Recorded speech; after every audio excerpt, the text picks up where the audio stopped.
दोस्तों, किसी को कामयाबी बहुत जल्दी मिल जाती है तो किसी को कामयाबी मिलने में बहुत समय लगता है और किसी को मिलती भी नहीं। हम सब बहुत मेहनत करते हैं, लेकिन कभी कभी बहुत मेहनत करने के बाद भी हमें उसके अनुसार उसका फल नहीं मिल पाता। और आपने देखा होगा कि कुछ लोगों ने बहुत कम मेहनत की और वो बहुत आगे निकल गए। आपने लोगों को कहते भी सुना होगा कि अरे वो तो पढ़ने में मुझसे धीमा था, फिर भी मुझसे आगे निकल गया। आप बहुत कुछ सोच रहे हैं और करना चाह रहे हैं, लेकिन चीज़ें आपके अनुसार नहीं हो रही हैं और आप लगातार असफलता का मुंह ही देख रहे हैं और अंत में आप खुद को लाचार और कमज़ोर पा रहे हैं। कई बार होता है कि हम इतने असफल हो जाते हैं कि फिर हमारा मन टूट जाता है, सारा उत्साह ही खत्म हो जाता है। हम खुद को कमज़ोर और हारा हुआ मान लेते हैं और बहुत निराशा भी होती है। आखिर निराशा हो भी क्यों ना, दुखी कैसे ना हो हम, क्योंकि हमने तो बहुत प्रयास किया था, जितना हमसे हो सकता था उतना किया था, लेकिन हमें उस परिश्रम के अनुसार उसका फल नहीं मिल पाया और एक बार फिर असफलता का मुंह देखना पड़ा। दोस्तों, अगर ये सारी परिस्थितियाँ, अगर ये सारी घटनाएं आपके भी जीवन में घटित हो रही हैं या नहीं भी घटित हो रही हैं, तब भी आप इस वीडियो को अंत तक देखिएगा, क्योंकि आज के इस वीडियो में आपको कुछ ऐसी बातें पता चलेंगी जो कि शायद ही आपने पहले कहीं सुनी हो। और जो बातें आज आप जानने वाले हो, वो बातें आपको इन सारी मुश्किलों से बाहर निकाल लेंगी। जैसे आज के समय में स्कूल होते हैं, वैसे ही पुराने समय में आश्रम और गुरुकुल हुआ करते थे। उस समय के लोग अपनी शिक्षा ग्रहण करने आश्रमों में ही जाया करते थे। उस समय हर शिष्य अपने गुरु का बहुत ही सम्मान किया करता था और प्राचीन आश्रमों में किताबी ज्ञान से ज़्यादा बच्चों को व्यवहारिक ज्ञान सिखाया जाता था। ऐसे ही प्राचीन समय में एक आश्रम था जिसमें विभिन्न प्रकार के विद्यार्थी गुरु से शिक्षा ग्रहण किया करते थे। आश्रम से शिक्षा ग्रहण करने के बाद सभी विद्यार्थी अपने अपने राज्य वापस लौट जाया करते थे। उन्हीं शिष्यों में राजवीर नाम का एक शिष्य था। वह भी आश्रम की शिक्षा पूरी करने के बाद अपने राज्य वापस लौट आता है। वापस आने के बाद सभी लोग अपने अपने राज्य में किसी न किसी काम में वापस लग जाते हैं। धीरे धीरे समय बीतता गया। राजवीर और बड़ा होने लगा। उसके परिवार की आर्थिक स्थिति पहले से ही अच्छी नहीं थी। राजवीर के घर वालों ने भी यही सोचा था कि राजवीर जब आश्रम से अपनी शिक्षा पूरी करके लौटेगा तो वो बहुत कामयाब बनकर लौटेगा और हमारे घर की सारी गरीबी को खत्म कर देगा। लेकिन राजवीर के साथ ये सारी बातें उल्टा पड़ रही थी। वह आश्रम से शिक्षा ग्रहण करके तो आया था, लेकिन जब वह काम की तलाश में कहीं जाता था तो उसे कोई भी काम नहीं मिलता था। वह छोटी छोटी चीज़ों में असफल हो जाया करता था। राजवीर एक बार अपने राज्य के राजा के यहाँ गया हुआ था, क्योंकि राजा अपनी सेना में नए सैनिकों को भर्ती कर रहा था। राजवीर भी राजा की सेना में भर्ती होने के लिए उसके महल पहुंच जाता है। लेकिन राजवीर जब राजा के अधिकारियों के सामने अपनी योग्यता दिखाने के लिए प्रस्तुत होता है तो उसके हाथ पैर कांपने लगते हैं। यह देख राजा के अधिकारी उसे वहां से बाहर कर देते हैं और उससे कहते हैं कि तुम राजा की सेना में भर्ती होने लायक नहीं हो अभी। इस बात से राजवीर बहुत ही निराश और दुखी हो जाता है, क्योंकि उसके जीवन में अगर कोई उम्मीद बची हुई थी तो वो यही थी कि वह राजा की सेना में भर्ती होकर अपने घर के आर्थिक हालातों को ठीक कर देगा। लेकिन वहां से निकाले जाने के बाद वह दुखी मन से अपने घर वापस आ जाता है। उसे लोगों के तरह तरह के ताने सुनने को मिलते हैं। लोग कहते हैं कि राजवीर बहुत पढ़ा लिखा है, लेकिन फिर भी इसे कोई काम नहीं मिल पा रहा है। तो कुछ लोग कहते हैं कि इसने तो आश्रम में ठीक से शिक्षा ही ग्रहण नहीं की होगी। कुछ लोग तो यहाँ तक कहने लगते हैं कि ये मंद बुद्धि है, इसमें सोचने समझने की क्षमता ही कम है, इसीलिए इसका दिमाग ठीक तरह से काम नहीं कर पा रहा है। मतलब लोग उसे तरह तरह के ताने मारते थे। इस वजह से राजवीर बहुत ज़्यादा परेशान हो गया था। एक दिन तो उसके मन में आत्महत्या करने का विचार भी आने लगा, लेकिन जैसे तैसे उसने स्वयं को संभाला। उसने अपनी समस्या अपने एक पुराने मित्र से बताई। मित्र ने राजवीर को सलाह देते हुए कहा कि राजवीर, तुम एक बार फिर आश्रम में अपने गुरु से मिलने जाओ और उनसे अपनी सारी समस्याएं बताओ। वो जरूर तुम्हारी समस्या का कोई न कोई समाधान निकालेंगे। राजवीर पहले तो हिचकता है कि आश्रम को छोड़े हुए बहुत समय हो गया, पता नहीं मुझे गुरुजी पहचान भी पाएंगे या नहीं। लेकिन फिर वह जैसे तैसे हिम्मत जुटाकर आश्रम चला जाता है। वहाँ पर उसे वही पुराने गुरु मिलते हैं जिन्होंने राजवीर को बचपन में पढ़ाया था। गुरु अब बूढ़े हो चले थे। राजवीर गुरु से मिलता है और उनके समक्ष बैठकर अपनी समस्याएं बताना शुरू करता है। गुरु पूरी शांति से राजवीर की बातें सुनने लगते हैं। राजवीर कहता है कि हे गुरुवर, मैं जो भी करता हूँ उसमें असफल हो जाता हूँ। मैं किसी भी परीक्षा को उत्तीर्ण नहीं कर पा रहा हूँ। मेरे घर वालों को उम्मीद थी कि मैं घर के आर्थिक हालातों को ठीक कर दूंगा, लेकिन मैं उसमें भी अब तक असफल ही रहा हूँ। मैंने अपनी शिक्षा भी अच्छी तरह से पूरी की थी, लेकिन तब भी मैं लगातार असफल होता जा रहा हूँ। मैं हर परीक्षा की घड़ी में खुद को लाचार पा रहा हूँ, जिस वजह से मेरे दिमाग में तरह तरह के नकारात्मक विचार जन्म ले रहे हैं। इसी तरह से उसने और भी अपनी समस्याएं गुरु को बताई। जब राजवीर ने अपनी बात पूरी कर ली, तब गुरु ने कहा, राजवीर, मैं अभी तुम्हें एक कहानी सुनाऊंगा और इस कहानी में तुम्हारी सारी समस्याओं का समाधान छुपा है। बस तुम इसे ध्यान से सुनना। एक बार एक चरवाहा जंगल में भेड़ चराया करता था। एक दिन भेड़ चराते चराते वह जंगल में इतना आगे चला गया कि वहां उसे एक शेर का छोटा बच्चा मिला। उसने अभी आंखें भी नहीं खोली थी। छोटा बच्चा सबको प्यारा लगता है। यह जानते हुए भी कि यह शेर का बच्चा है, वह चरवाहा उस बच्चे को अपने घर ले आया और भेड़ों का दूध पिलाने लगा। वह बच्चा धीरे धीरे बड़ा होने लगा। वह भेड़ के बच्चों के साथ खेलता, उनके साथ ही दूध पीता और उनके जैसा ही बोलता। वह खुद को भेड़ ही समझता था। अब बच्चा बड़ा हो गया था। एक दिन किसी दूसरे शेर ने भेड़ों के झुंड पर हमला कर दिया। सभी भेड़ें डरकर भागने लगी। शेर का वह बच्चा भी भेड़ों की ही तरह डरते कांपते भेड़ के झुंड की तरफ भागने लगा। वह जवान हो गया था, लेकिन फिर भी डरा हुआ भेड़ के झुंड के साथ ही भागा जा रहा था। भागते हुए शेर के बच्चे को, जो कि अब बड़ा हो गया था, उस हमलावर शेर ने देख लिया। उसे इस तरह भागते देख हमलावर शेर को बड़ा आश्चर्य हुआ। उसने भेड़ों की ओर से अपना ध्यान हटाया और उस शेर के बच्चे को ही पकड़ लिया और उसे समझाने लगा कि तू क्यों डर रहा है, तू तो खुद एक शेर है। दूसरा शेर, जो कि भेड़ों के झुंड के साथ भाग रहा था, उसने कहा कि शेर तो जंगल का राजा होता है। उसकी दहाड़ से जंगल के सभी जानवर कांपते हैं। मैं दूध पीने वाला इतना शक्तिशाली शेर नहीं हो सकता। हमलावर शेर उसे पकड़कर एक तालाब के पास ले गया और तालाब के पानी में उसे उसका चेहरा दिखाकर बोला कि देख, तेरा चेहरा मेरे जैसा ही है, तेरे दांत मेरे जैसे हैं, तेरे पंजे भी मेरे जैसे ही हैं, इसीलिए तू भेड़ नहीं है, तू शेर है। दूसरा शेर कहने लगा, ठीक है, मेरा चेहरा तेरे जैसा ही है, लेकिन तू तो बहुत शक्तिशाली है, मेरी आवाज़ से तो कोई डरता भी नहीं।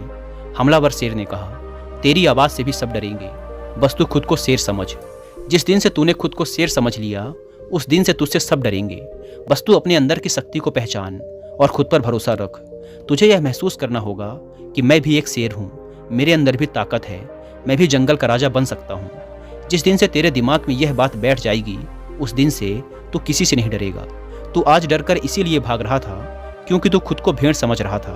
तू जब तक खुद को भेड़ समझता रहेगा, तू भागता रहेगा, क्योंकि बचपन से लेकर आज तक तू खुद को भेड़ ही समझता आ रहा है। तू भेड़ों के बीच रहता है, इसीलिए तूने भी खुद को भेड़ मान लिया है और आज तक तुझे किसी ने शेर कहकर पुकारा भी नहीं, इसीलिए तू भेड़ ही बनकर रह गया। गुरु ने कहा, राजवीर, तुम्हारी जिंदगी में भी यही हो रहा है। तुम्हारे अंदर सारी योग्यताएं हैं, लेकिन तुम भी खुद को भेड़ ही समझ रहे हो। इसका सबसे बड़ा कारण ये है कि कोई भी तुम्हें प्रोत्साहित नहीं कर रहा है कि तुम भी कर सकते हो। लोग तुम्हें सिर्फ अपनी नकारात्मक ऊर्जा ही दे रहे हैं। लोग तुमसे सिर्फ यही कह रहे हैं कि राजवीर ठीक से पढ़ा नहीं है, राजवीर योग्य नहीं है, इसलिए उसे कहीं पर भी कोई काम नहीं मिल रहा है।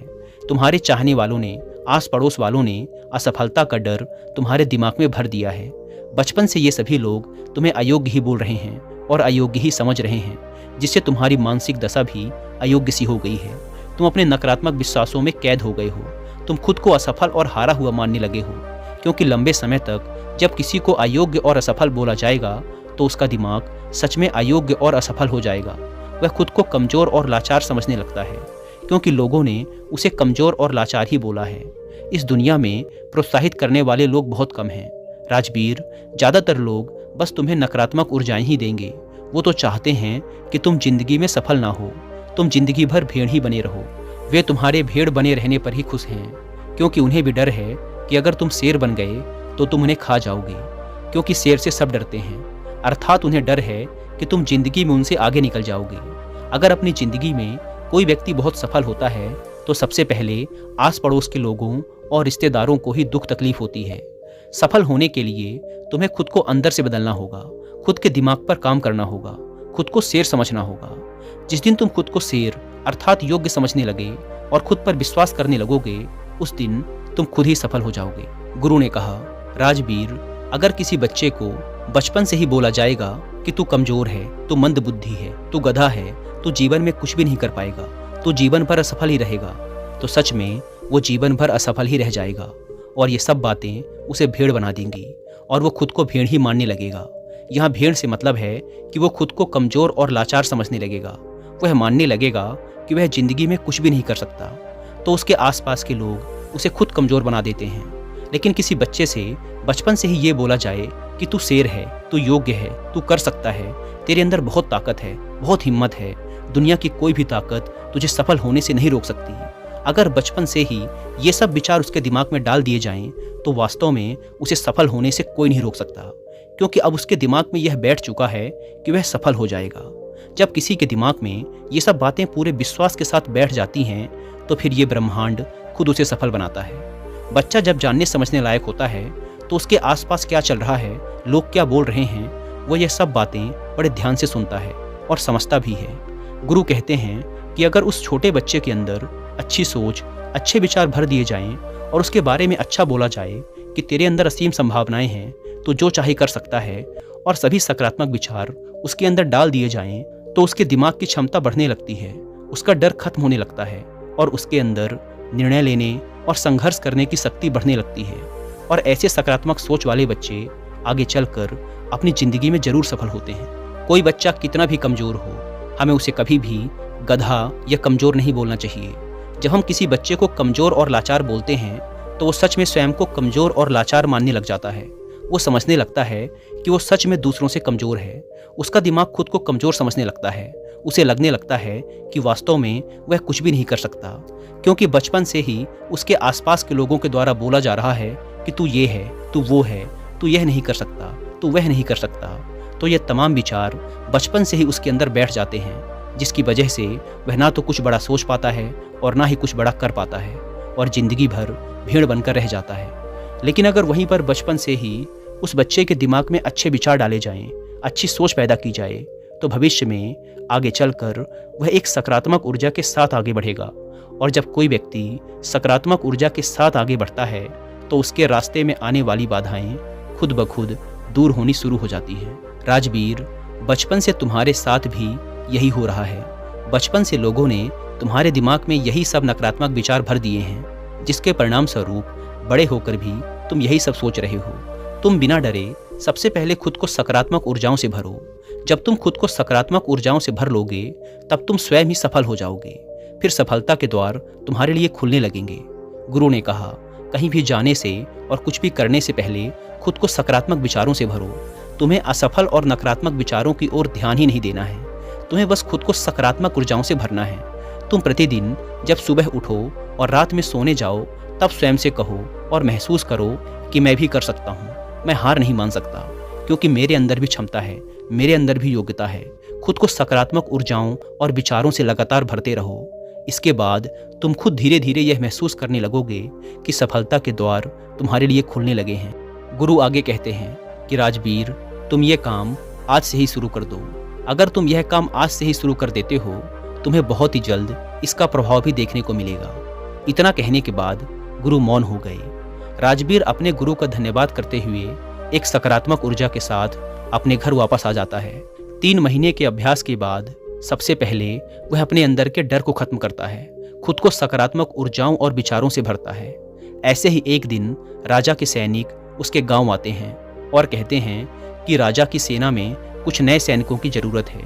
इसीलिए जो भी व्यक्ति राजा की सेना में भर्ती होना चाहता है, राज्य का सैनिक बनना चाहता है, वो आज से ठीक 5 दिन बाद महल आकर अपनी योग्यता का प्रमाण देकर सेना में भर्ती हो सकता है। ठीक 5 दिन बाद कड़ी मेहनत के बाद अपनी योग्यता का प्रमाण देने राजवीर राजा के महल पहुंच जाता है। राजा के अधिकारी इस बार जब उसे देखते हैं, तो उन्हें राजवीर में एक अलग ही ऊर्जा और उत्साह दिखाई पड़ रहा था। इस बार वह पिछली बार की तरह डरा और घबराया हुआ नहीं था। इस बार राजवीर अपनी सभी परीक्षाओं में पास हो जाता है और राजा की सेना में भर्ती भी हो जाता है। जब राजवीर के परिवार वालों को ये बात पता चली, तो सब बहुत खुश हो गए। दोस्तों, गुरु के माध्यम से आज हमें ऐसी बातें पता चली जो कि हमारे लिए किसी वरदान से कम नहीं है। उम्मीद है कि इस वीडियो से आपको बहुत कुछ सीखने को मिला होगा, और वीडियो में यहाँ तक बने रहने के लिए आपका बहुत बहुत धन्यवाद।